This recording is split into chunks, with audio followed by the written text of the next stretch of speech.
En Israël, ce moment est devenu mythique. La guerre des 6 jours éclate. Sur la première bombe atomique de son pays, un soldat aurait écrit « Plus jamais ça. Plus jamais on ne s'en prendra impunément aux Juifs. » Une démonstration de puissance.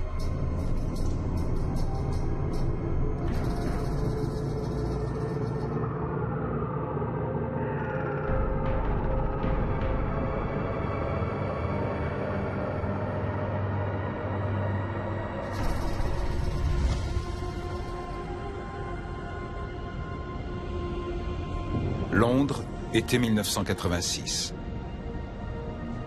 Un informateur propose à l'hebdomadaire britannique le Sunday Times des photos et des renseignements prouvant qu'Israël est doté de l'arme atomique.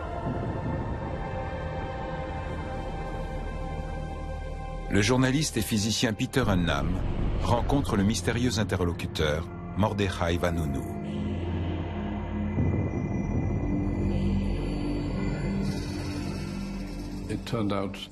Il s'agissait d'un technicien nucléaire travaillant sur la production de plutonium. C'est un processus assez complexe. Il était réalisé dans le plus grand secret, dans un bâtiment souterrain, afin de rester à l'abri des regards. Une installation nucléaire souterraine. Peter Unnam est sceptique. Mais après de minutieuses recherches, il est convaincu que Mordechai Vanunu dit la vérité. Nous avons finalement décidé de publier cette histoire parce qu'en Israël, le Premier ministre Shimon Peres avait convoqué tous les responsables de la presse écrite pour leur dire que le Sunday Times allait publier une information très sensible qu'ils ne devraient pas reprendre. Israël développe un programme nucléaire militaire. Partout dans le monde, la nouvelle provoque une vive émotion. Peu après, Vanunu fait la connaissance d'une jeune femme. Je me suis méfié de cette femme dès qu'il m'en a parlé. Il m'a dit qu'il s'agissait d'une touriste américaine et qu'il n'y avait aucun problème. Je lui ai dit « Comment peux-tu être sûr qu'elle ne travaille pas pour le Mossad ?» C'est mot pour mot la question que je lui ai posée. Il m'a répondu « C'est impossible », alors je lui ai dit d'être très prudent. Mais Vanunu disparaît sans laisser de traces, pendant plusieurs semaines, jusqu'à ce qu'Israël annonce son arrestation. Comment a-t-il été capturé?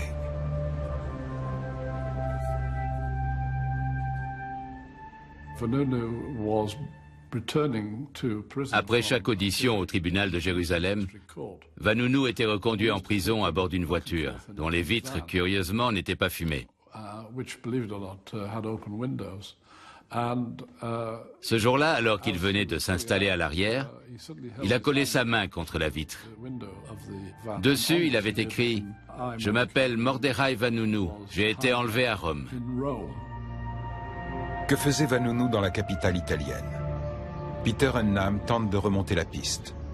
Son enquête le mène vers une certaine Cindy. S'agit-il de la fameuse touriste américaine?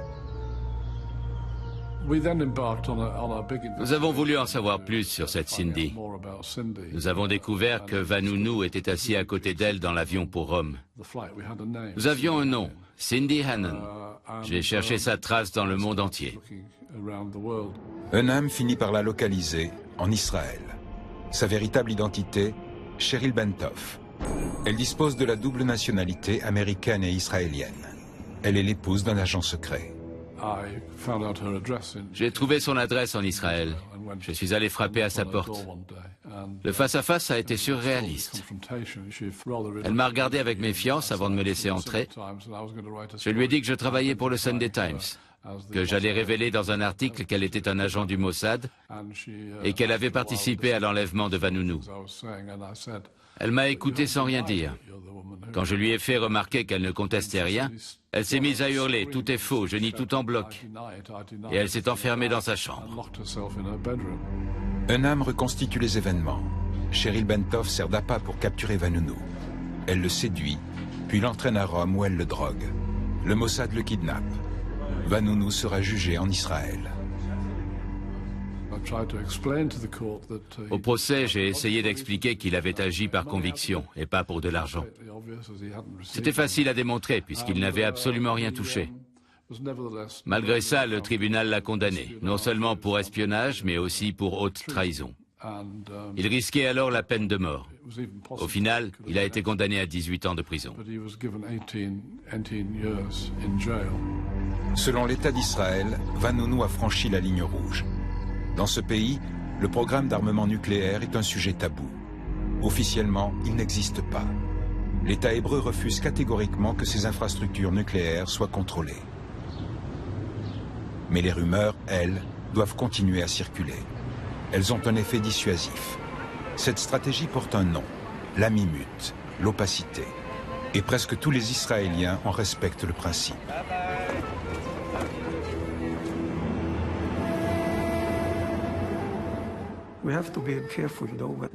Nous devons être prudents, parce que je pourrais avoir des problèmes. Alors je pourrais commencer par vous dire que tout ce que je sais provient de sources étrangères. L'arme nucléaire est un sujet très sensible en Israël, un sujet tabou. La stratégie de l'opacité date de l'époque du Premier ministre israélien Levi Eshkol et du président américain Lyndon Johnson. Son principe repose sur une formule toujours valable aujourd'hui. Israël ne sera pas le premier pays à introduire l'arme nucléaire au Moyen-Orient. Mais qu'entend-on exactement par introduire? Israéliens et Américains débattent en permanence de ce sujet. En 1969, Yitzhak Rabin était ambassadeur à Washington. Il a débattu avec des responsables du département d'État sur la notion même d'introduction de l'arme nucléaire. De quoi s'agit-il? De faire un essai nucléaire? De déclarer officiellement qu'on possède l'arme nucléaire? Ou alors de posséder la bombe? Johnson et Eshkol, le successeur de Ben Gurion, ont conclu un accord simple. Vous, Israéliens, ne dites rien, et nous, Américains, ne savons rien. À plusieurs reprises, Eshkol a dit « Je ne suis pas certain de bien comprendre ce que signifie introduction. Mais je trouve le mot très élégant. C'est une mise en garde qui confirme presque l'existence d'un arsenal nucléaire. En même temps, l'expression laisse à penser, quel que soit le sens qu'on lui donne, que c'est une chose qu'Israël voudrait éviter.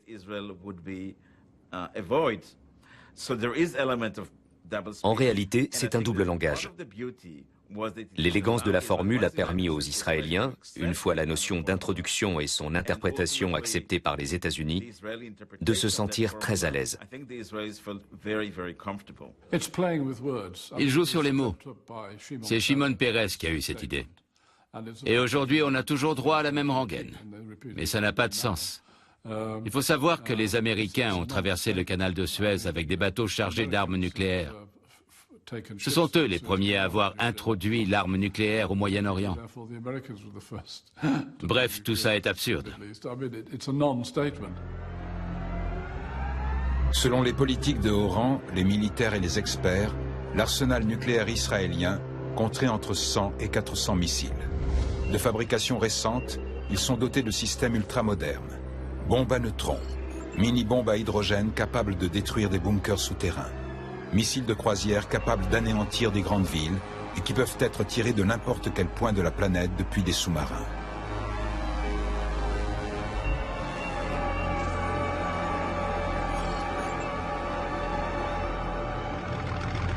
La politique israélienne est marquée par le traumatisme de la Shoah. Pendant la Seconde Guerre mondiale, stopper l'extermination des Juifs européens par le régime nazi n'est pas la priorité des Alliés. Les Américains bombardent les usines du camp de concentration d'Auschwitz en 1944, mais avant tout pour bloquer la production de matériel militaire.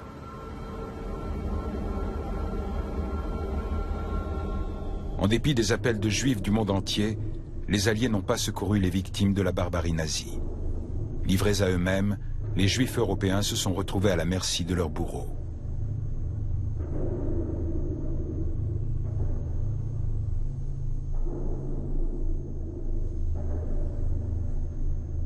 Dans les camps, ils ont subi l'indicible, à tel point que les sionistes de Palestine n'y ont d'abord pas cru. Les premiers survivants arrivés après la guerre leur étaient étrangers.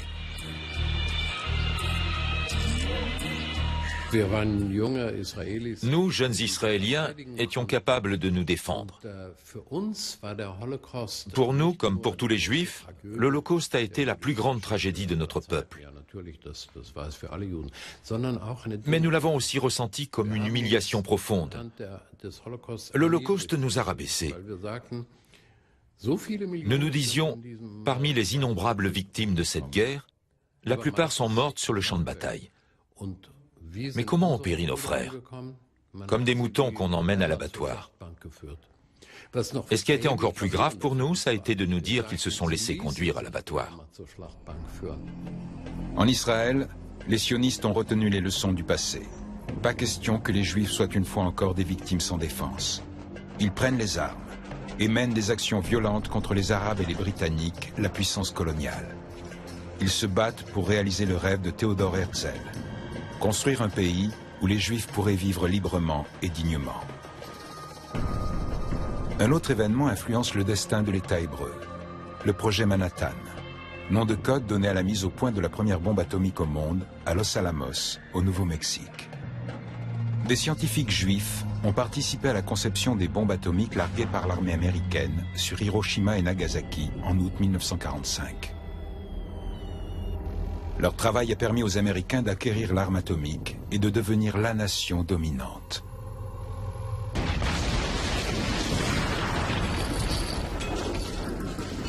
Jusqu'au jour où, 4 ans plus tard, les Soviétiques maîtrisent à leur tour la technologie nucléaire militaire.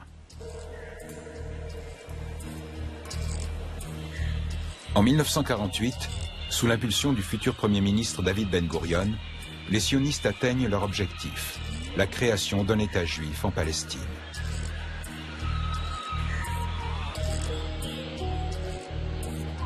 Mais le combat n'est pas fini, et les violences non plus.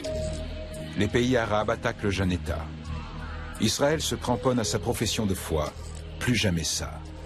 Ne plus être une victime sans défense. Pour se protéger, les Juifs estiment qu'ils ne peuvent compter que sur eux-mêmes. À sa naissance, Israël est encerclé par des nations ennemies. Ben-Gurion est persuadé que les Arabes mèneront de nouvelles attaques. Pour lui, une seule victoire du camp adverse conduirait à la destruction d'Israël. La survie de l'État hébreu dépend donc de ses capacités militaires. Ben-Gurion est convaincu que l'arme atomique pourrait définitivement modifier le rapport de force dans la région. En 1948, cette technologie n'est pas encore à la portée d'Israël. Mais son Premier ministre est décidé à tout mettre en œuvre pour la maîtriser rapidement. Ben-Gurion peut compter sur le soutien de 2 personnalités. Ernst David Bergman, un chimiste dont la famille a quitté l'Allemagne en 1933, et Shimon Peres, l'actuel président israélien. Les 3 hommes sont convaincus qu'Israël dispose des ressources humaines pour fabriquer la bombe atomique et par conséquent sécuriser son existence. Pour la classe politique israélienne, l'idée était la suivante.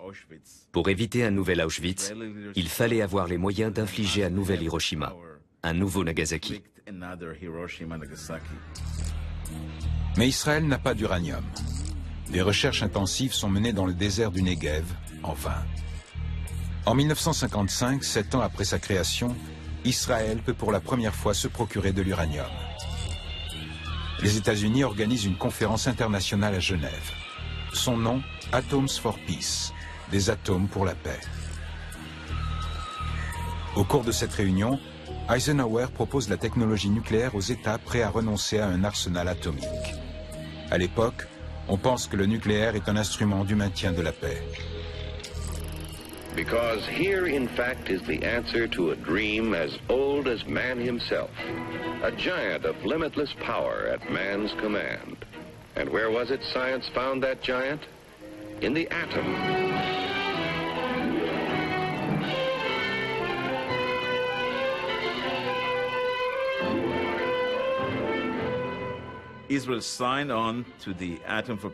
Israël a signé le programme Atoms for Peace et acheté un réacteur aux Américains, le réacteur Naral Sorek. Selon certaines sources, on sait que, très rapidement, les scientifiques israéliens ont cherché à savoir si ce réacteur pouvait être utilisé à des fins militaires.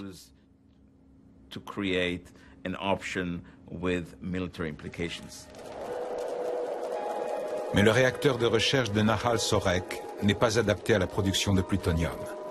Pour les Israéliens, c'est une déception. Le réacteur, fabriqué avec l'aide des Américains, servira plus tard à camoufler le véritable programme nucléaire. Israël décide de confier à ses négociateurs les plus chevronnés une mission délicate.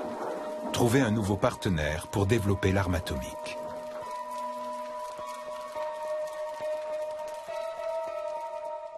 Tout a commencé en 1952 et avec l'arrivée à Paris d'un personnage qui s'appelle Shimon Peres, qui était directeur au ministère de la Défense israélien, qui travaillait avec Ben Gurion.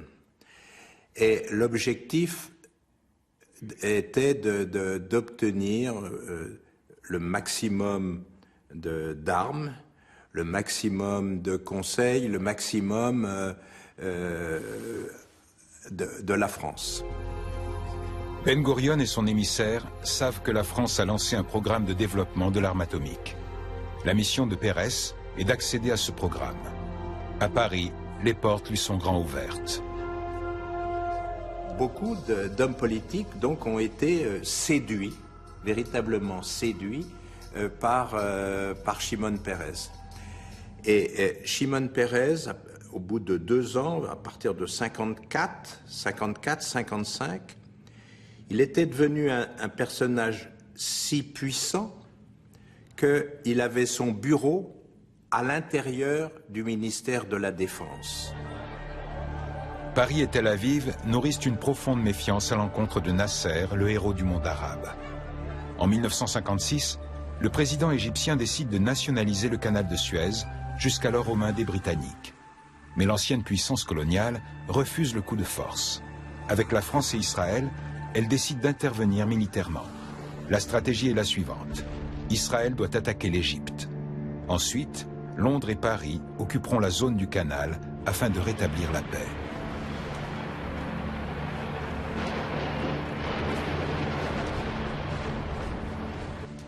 Israël, la France et la Grande-Bretagne se sont mis d'accord sur ce scénario. C'était une véritable conspiration à 3.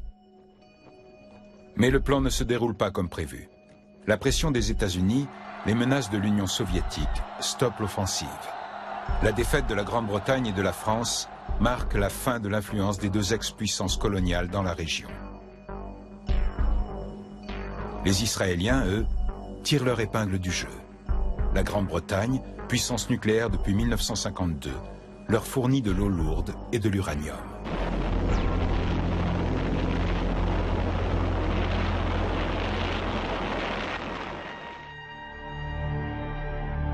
Les Français, de leur côté, participent à la construction d'une installation atomique dans le désert du Negev. Le complexe alimentera Israël en plutonium.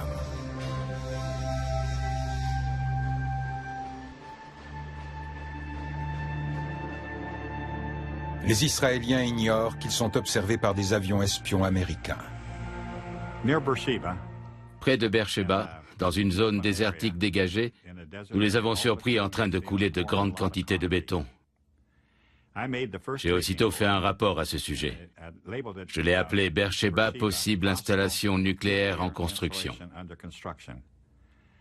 Mon supérieur a transmis l'information à Eisenhower. Celui-ci n'y a prêté aucune attention. En examinant de plus près les photos, Brugioni hésite. L'installation ressemble à ce que l'on peut voir sur des clichés aériens pris par les Américains en France. Le nouveau réacteur israélien, connu aujourd'hui sous le nom de Dimona, présentait de grandes similitudes avec celui de Marcoule, en France.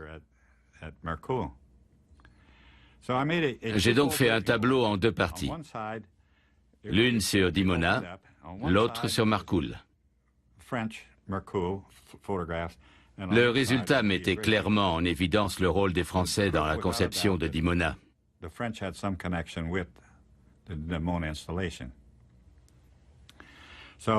Mon chef a une nouvelle fois fait suivre l'information à Eisenhower, sans plus de résultats. La CIA veut plus d'informations. Elle envoie donc des agents déguisés en touristes dans le désert du Negev. Ces documents originaux, pris par les espions américains, dormait jusqu'ici dans les archives. Les agents veulent découvrir à quoi sert tout ce béton, mais aussi l'identité des passagers que des dizaines de bus amènent chaque jour sur le chantier.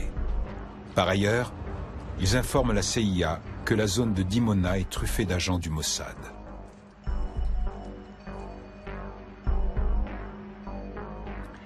Le sujet était très sensible pour les Israéliens.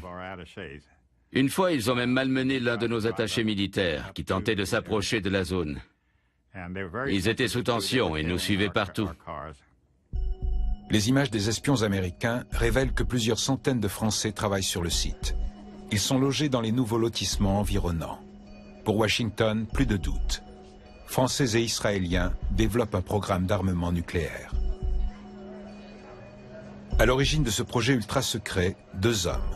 Le président du Conseil Guy Mollet et le ministre de la Défense Maurice Bourgès-Monouri. Il s'est constitué petit à petit un petit club, mais où la majorité, même des gens du gouvernement, n'étaient pas au courant de ce qui se tramait. C'est un club d'une vingtaine, trentaine de personnes. C'est deux États qui vont être au plus haut niveau, au plus secret niveau, totalement enchevêtrés, totalement liés. Et ce qui est important de savoir, c'est qu'il n'y a eu aucune décision on est pourtant dans un régime d'assemblée à l'époque en France, où l'assemblée, théoriquement, est très puissante. Or, l'assemblée n'a jamais pris une décision pour ça. Devenu négociateur, Shimon Peres obtient des Français qu'ils signent un contrat détaillant leur participation au programme nucléaire israélien. Il collabore avec le club, parfois aux marges de la légalité. Sa détermination est sans faille. Shimon Peres était capable d'antidater un accord pour en conserver la validité, alors même que son gouvernement avait perdu le pouvoir suite à un vote de défiance. Cela montre sa détermination. This just shows how much Shimon Peres was determined to get it, to bring it home. Pour lui, la fin justifiait les moyens. Dès lors qu'il s'agissait d'atteindre un objectif qui, à ses yeux, comme à ceux de Ben Gurion et des rares personnes mises dans le secret, relevait du sacré. Les Israéliens ont fait un pas décisif dans l'acquisition de la bombe atomique. En Israël comme en France, ces décisions sont prises en marge des institutions démocratiques. Pourtant, leur portée est immense et concerne le destin de tous. Les Israéliens mentent à l'opinion publique internationale. Les Israéliens ont tout nié, en bloc. Shimon Peres jurait ses grands dieux qu'il s'agissait d'une usine textile. 1958, De Gaulle est de retour au pouvoir et il opère un virage à 180 degrés. Le nouveau président veut la bombe atomique pour la France, mais pas pour Israël. Il lui faudra pourtant du temps pour imposer son point de vue. Il ignore ce qui se trame en coulisses. Le général de Gaulle ne va pas être prévenu tout de suite de cet engagement sur la bombe. Et il va falloir près d'un an et demi qu'il soit au courant de tout. Pourquoi il n'est pas au courant? Parce qu'il y a dans le système les gens du club qui font en sorte de donner que des bouts d'informations. Rien ne peut détourner Ben Gurion de son objectif, pas même la nouvelle donne à Paris. Pour Tel Aviv, il est urgent d'acquérir des systèmes de portée pour ses armes atomiques, et notamment des missiles. Les dirigeants israéliens savent qu'ils ont peu de temps avant que le vent ne tourne en France.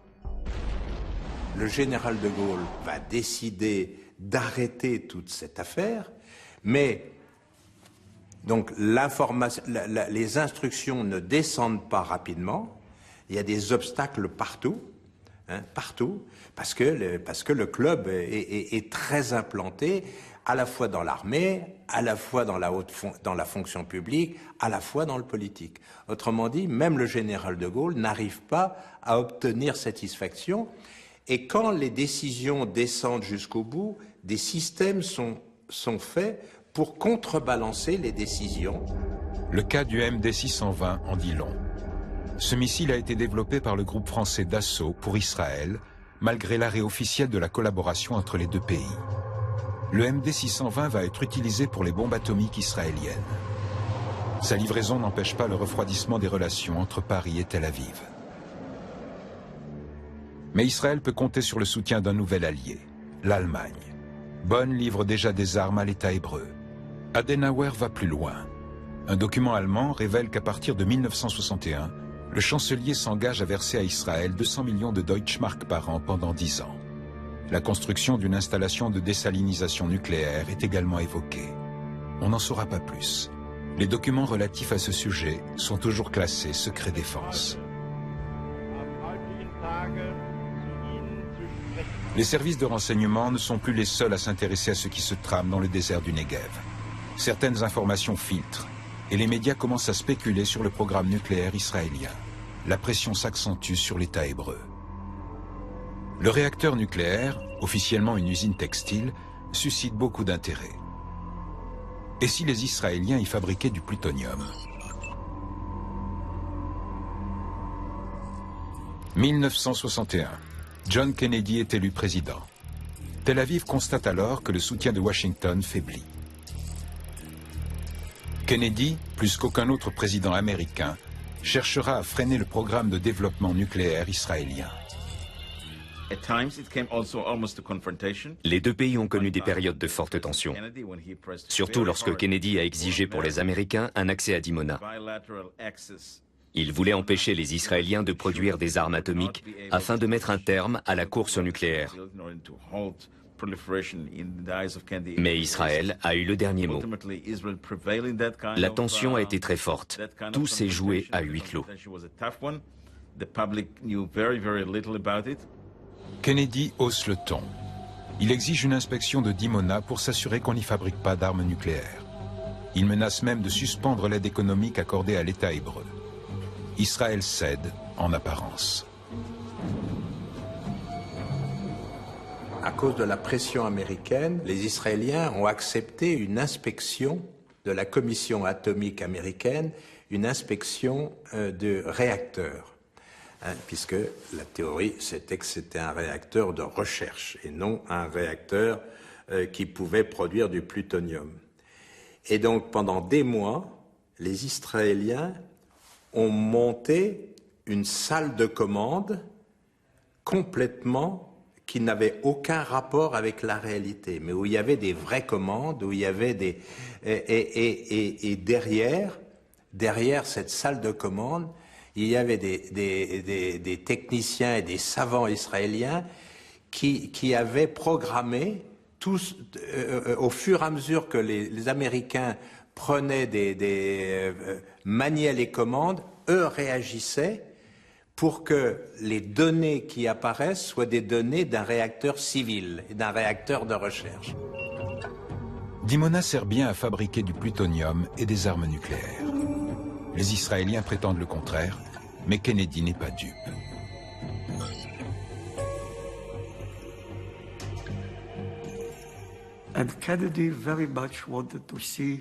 Pour Kennedy, la signature du traité de non-prolifération nucléaire était une priorité.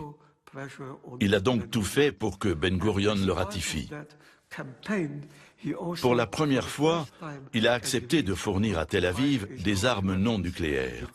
Ben-Gurion lui avait proposé le marché suivant. Donnez-nous des armes conventionnelles et nous mettons un terme à notre programme nucléaire.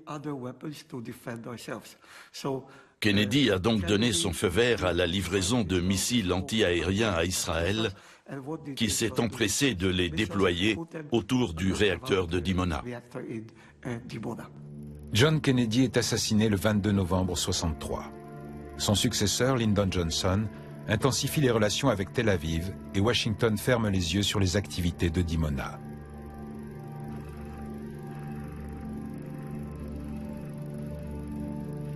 Mais les pays arabes, par la voix de Nasser et l'URSS, exigent l'arrêt du programme nucléaire de l'État hébreu. Ils ne croient plus aux démentis israéliens.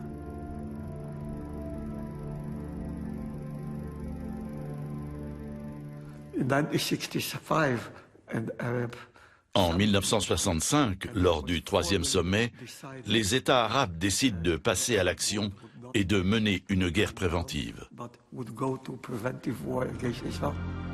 La stratégie du Kremlin est toute prête. Provoquer les Israéliens pour les pousser à attaquer les premiers. Moscou assure les pays arabes de son soutien en cas d'attaque nucléaire israélienne.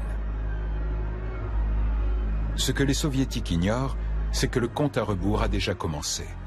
La mise au point de la première bombe atomique n'est plus qu'une question de jours. À Dimona, les 6 étages du complexe nucléaire sont souterrains. Des portes secrètes mènent à la centrale israélienne. Ici sont produites les ogives nucléaires à base de plutonium.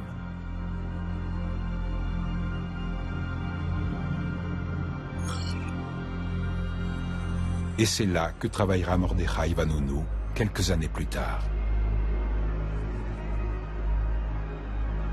Les 2 étages en surface ne sont qu'un leurre.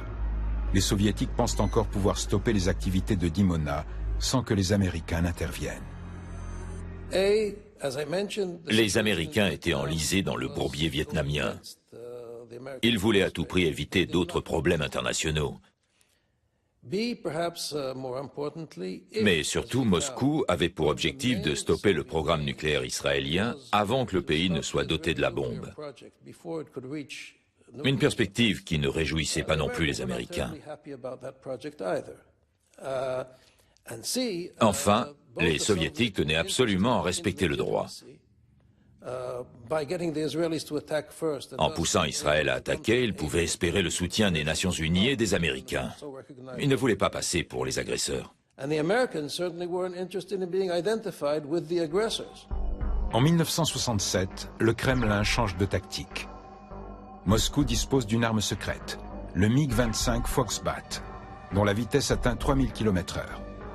L'armée soviétique effectue plusieurs survols de la centrale de Dimona. Sur place, des avions intercepteurs et des missiles entrent en action. Israël n'avait pas la capacité de s'opposer à ces survols. Un nouveau Foxbat prend son envol. Les Israéliens sont surpris et extrêmement nerveux. Les Soviétiques attendent l'attaque israélienne. D'autres appareils, des bombardiers Tu-16, sont prêts à intervenir.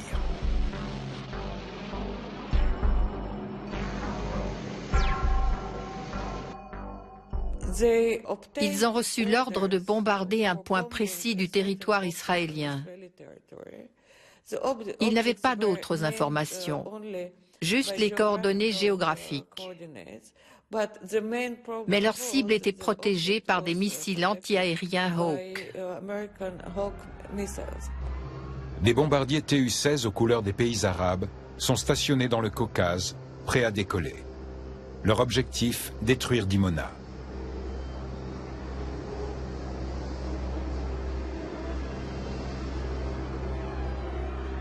Comme prévu, Tsahal attaque les avions de la coalition arabe. Sa victoire fulgurante surprend tous les belligérants, à commencer par l'État hébreu lui-même. Les avions arabes n'ont même pas le temps de décoller. Tsahal les détruit au sol au cours d'un raid éclair. Les bombardiers soviétiques ne peuvent plus utiliser les pistes égyptiennes, également détruites. L'intervention est annulée. Les Israéliens auraient pu effectuer un premier test la veille du déclenchement de la guerre des 6 jours. Ils étaient parvenus à fabriquer leur première bombe juste avant le début du conflit. Dans ses mémoires, Shimon Peres raconte qu'il avait évoqué une nouvelle étape. De quoi dissuader les pays arabes d'attaquer Israël. Il n'a jamais démenti qu'il parlait de la bombe atomique. Heureusement, le test n'a pas eu lieu, car les missiles soviétiques étaient prêts à s'abattre sur Israël. Je ne suis pas sûr que le Kremlin aurait fait la différence avec une vraie attaque nucléaire. C'est dans ce contexte d'extrême tension que les Américains envoient le Liberty, un navire espion au système d'écoute ultra sophistiqué. Au 3e jour de la guerre, le Pentagone ordonne à tous les navires américains de s'éloigner à plus de 120 milles de la zone des combats. À tous, sauf au Liberty. Des avions survolent le navire, des avions israéliens. Cette photo a été prise par un marin du Liberty. L'équipage est convaincu que les Israéliens, leurs alliés, les ont identifiés. Mais le Liberty est bombardé. Des avions anonymes lancent une série d'attaques avec des mitrailleuses, des missiles et même des bombes au napalm. Cette photo a été prise lors de l'assaut. Le Liberty demande de l'aide. Des chasseurs américains décollent de leur base, mais la Maison-Blanche leur ordonne de ne pas intervenir. Les avions américains font demi-tour. Des vedettes rapides israéliennes se dirigent alors vers le Liberty et tirent 5 torpilles. Cette photo montre leur attaque. Le bâtiment est gravement endommagé. Par miracle, il ne coule pas. Les torpilleurs israéliens ont visé les canaux de sauvetage mis à la mer, en violation des lois de la guerre.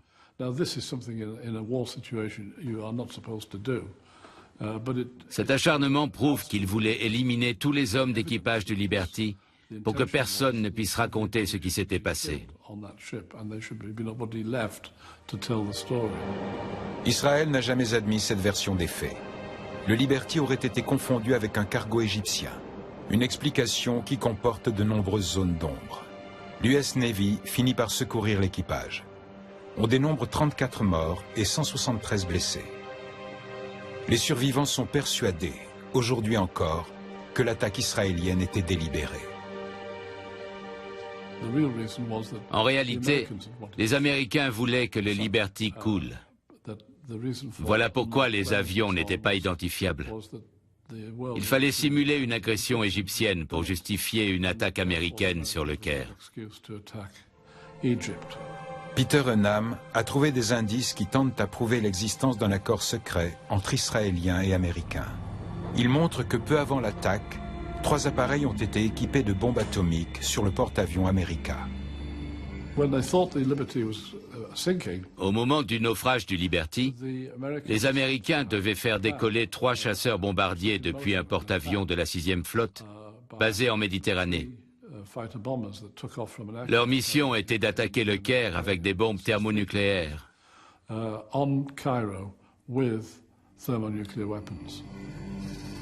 Plusieurs témoins présents sur le porte-avions confirment que ces bombardiers étaient équipés d'armes atomiques. Unam pense que leur cible était bien la capitale égyptienne. Israël réfute cette conclusion et nie l'existence d'un plan secret entre Tel Aviv et Washington.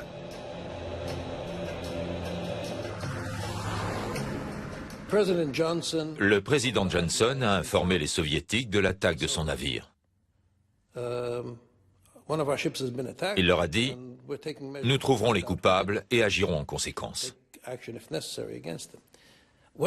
Quant à savoir si les Américains comptaient réellement faire usage de leur arsenal nucléaire, certains l'affirment, mais aucun document n'en apporte la preuve concrète. De fait, quels objectifs auraient-ils pu bombarder? Des bases militaires du Caire, estime Unam. L'affaire du Liberty aurait pu servir de prétexte pour intervenir en Égypte et renverser Nasser. Les résultats de mes recherches ne laissent aucun doute. J'ai parlé avec des gens qui ont assisté au décollage des avions équipés de bombes atomiques. Ceux-ci ont été rappelés 1 ou 2 minutes avant de larguer leurs bombes sur le territoire égyptien.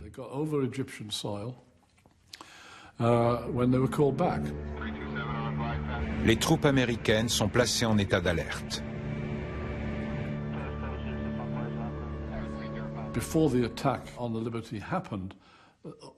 Washington a réactivé sa force de frappe nucléaire peu avant l'attaque du Liberty.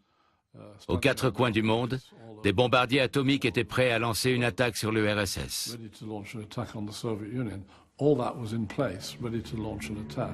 La stratégie militaire américaine est globale. En cas de conflit nucléaire avec l'Union soviétique, Washington n'exclut pas de frapper la Chine. Il est hors de question que Pékin soit le grand gagnant d'un affrontement entre les 2 superpuissances. C'est la logique implacable de la guerre froide. Le président Johnson a-t-il réellement envisagé un tel scénario? Certains documents concernant l'attaque du Liberty sont toujours classés secret défense. Les 2 superpuissances ont vanté leur rôle de garant de la paix au Moyen-Orient. mais elles n'hésitent pas à souffler sur les braises et avancer leurs pions dans cette lutte pour la suprématie mondiale. Israël et les États-Unis sont des alliés indéfectibles depuis 1967, malgré ou grâce à l'attaque du Liberty. 2 ans plus tard, le premier ministre israélien Golda Meir et le président américain Richard Nixon concluent un accord secret. Celui-ci reconnaît à l'État hébreu le droit de devenir une puissance nucléaire. 1973. Les troupes syriennes et égyptiennes attaquent Israël le jour du Yom Kippour. Leur progression est fulgurante. Les Israéliens commencent à manquer de munitions. L'existence de l'État hébreu est sérieusement menacée. Moshe Dayan, le ministre de la Défense, était paniqué. Il parlait d'apocalypse, de destruction du troisième temple. Il avait complètement perdu son sang-froid. La défaite israélienne est imminente. L'État hébreu va-t-il utiliser l'arme atomique? Va-t-il recourir à ce que l'on appelle l'option Samson? Va-t-il entraîner ses ennemis dans sa chute?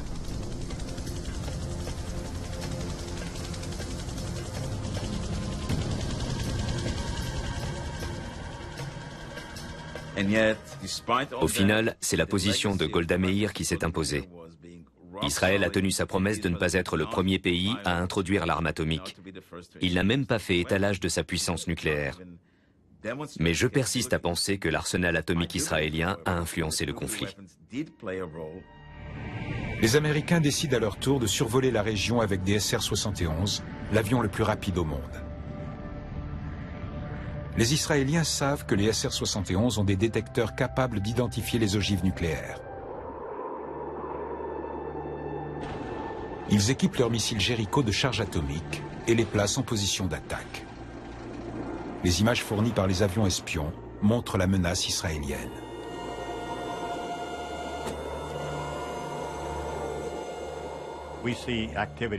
Nous avons constaté une intense activité autour de leurs missiles Jericho et dans les bunkers où ils stockaient leur arsenal nucléaire. Nous nous sommes dit que tout cela pouvait dégénérer en guerre atomique. La tactique d'intimidation israélienne fonctionne. Le secrétaire d'État américain Henry Kissinger entame des négociations avec Moscou et les pays arabes. Soutenu par Washington, l'État hébreu sort une nouvelle fois vainqueur de la guerre. Grâce à leur arsenal nucléaire, les Israéliens ont convaincu les Américains de leur livrer toutes les armes conventionnelles dont ils avaient besoin. Cet arsenal a donc joué un rôle essentiel et amené à l'établissement d'une sorte de pont aérien militaire visant à dissuader Tel Aviv d'utiliser la bombe atomique. Pendant la guerre du Kippour, Israël montre pour la première fois ses capacités nucléaires. Ces bombardiers atomiques F-4 sont prêts à décoller pour attaquer la ville soviétique d'Odessa. Le Moyen-Orient devient le nouveau théâtre de la guerre froide. Israéliens et Américains ont noué une alliance nucléaire contre les pays arabes et l'URSS. En 1973, Israël a tenu sa promesse de ne pas faire usage de l'arme atomique. Mais apparemment, cette promesse ne vaut pas pour le reste du monde. En 1979, les Américains sont informés d'une explosion nucléaire dans l'Atlantique Sud, à mi-chemin entre l'Afrique et l'Antarctique.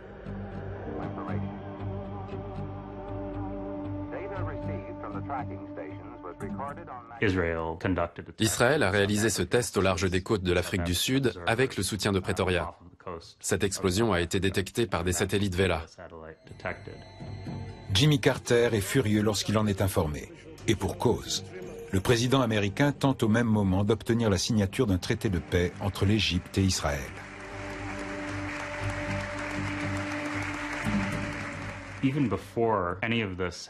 La Maison-Blanche et le département d'État ont aussitôt essayé d'étouffer l'affaire, avant même que les services secrets aient commencé à en analyser les tenants et les aboutissants.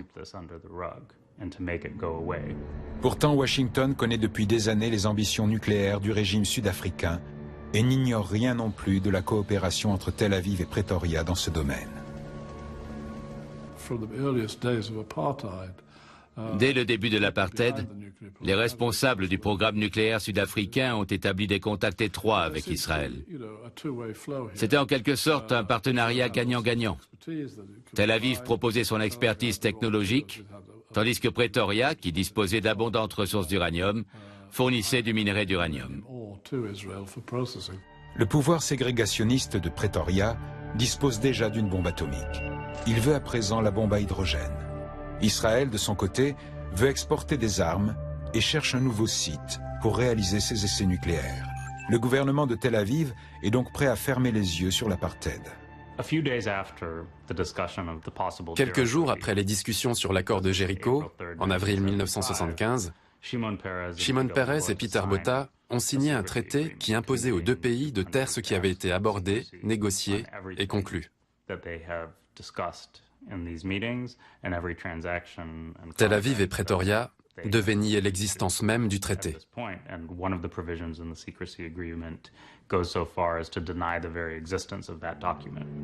En apportant son savoir-faire à l'Afrique du Sud, Israël enfreint le traité de non-prolifération nucléaire. Mais l'État hébreu, qui n'a jamais officiellement reconnu ses capacités nucléaires, ne se sent pas lié par un traité qu'il a refusé de ratifier. 1991. Une coalition internationale dirigée par les États-Unis attaque l'Irak. C'est la guerre du Golfe. Saddam Hussein riposte et envoie des missiles Scud sur Israël. La population redoute une attaque au gaz.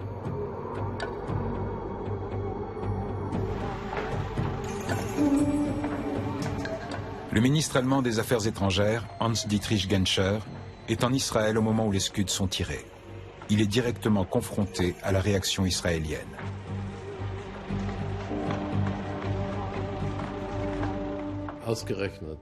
Les missiles irakiens sont tombés sur Tel Aviv et ses environs alors qu'il était en Israël.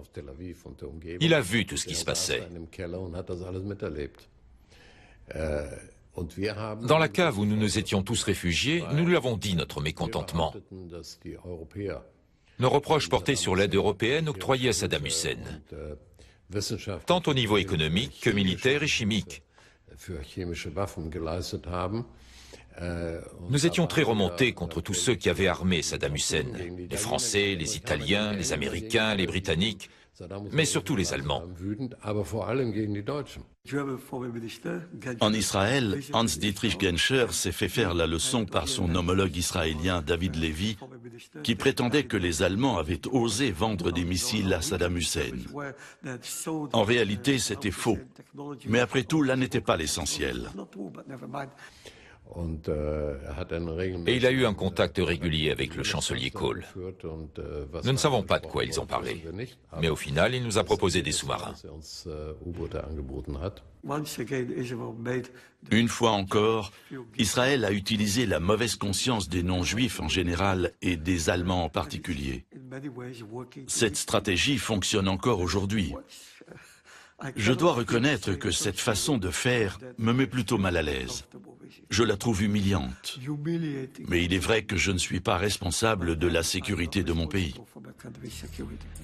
En 1999, Berlin livre 3 sous-marins à Israël. Montant estimé 1 milliard d'euros, mais l'État hébreu ne paye que l'équivalent de la moitié d'un sous-marin. Les 3 appareils sont équipés de missiles nucléaires Kruse. En Allemagne, on reste très discret sur le sujet.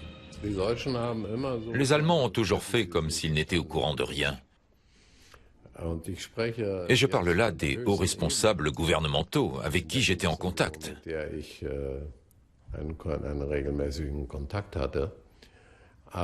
Je ne pouvais pas le croire. Je pense qu'ils préféraient ne pas savoir ce qui se passait. En Allemagne, on ne veut pas trop s'étendre sur les capacités nucléaires israéliennes. Rares sont les hommes politiques qui acceptent d'en parler. Demander aux Israéliens des explications aurait pu mettre le gouvernement allemand dans une situation très embarrassante. Une réponse honnête de leur part nous aurait mis très mal à l'aise. Imaginez s'ils nous avaient dit « Oui, les sous-marins que vous nous avez livrés seront équipés d'ogives nucléaires ». Comment le gouvernement allemand aurait-il pu justifier ça auprès de son opinion publique ? Par la suite, Berlin livre à Israël 2 autres sous-marins capables de transporter des missiles Kruse dotés d'ogives nucléaires. Toutes les personnes concernées par les questions de sécurité et la politique de dissuasion israélienne savaient parfaitement que ces sous-marins pouvaient être dotés de missiles nucléaires. Je ne peux pas imaginer que l'on y réfléchisse quelques instants sans arriver à cette conclusion. Et je trouve qu'il est particulièrement malvenu de feindre la surprise. Car de deux choses l'une. Soit je suis naïf car je prends des décisions sans en évaluer les conséquences, soit je suis malhonnête car je fais semblant de ne rien savoir alors que j'ai tout compris. Aujourd'hui encore, une grande opacité entoure le programme nucléaire israélien. Pour certains, son arsenal nucléaire, digne de celui d'une grande puissance, ne serait pas uniquement dirigé vers les pays du Moyen-Orient. Personne ne cherche à démentir toutes ces allégations. L'objectif est d'entretenir la crainte par une certaine ambiguïté. C'est le propre de la dissuasion. Nous ne lancerons aucune attaque nucléaire. Nous ne détruirons aucun pays. Israël dispose d'armes atomiques capables de frapper n'importe quel endroit de la planète. Mais Tel Aviv refuse tout contrôle et impose le silence à ses citoyens. En Israël, le tabou de la bombe perdure depuis la création de l'État, en dehors de toute considération démocratique. Pour la communauté internationale comme pour Israël, je pense que le moment est venu d'affronter la réalité. Or, la réalité est qu'Israël dispose de l'arme atomique. Il s'agit de le reconnaître officiellement. Ça ne sert à rien de tourner autour du pot. Ce n'est dans l'intérêt ni de la communauté internationale, ni d'Israël.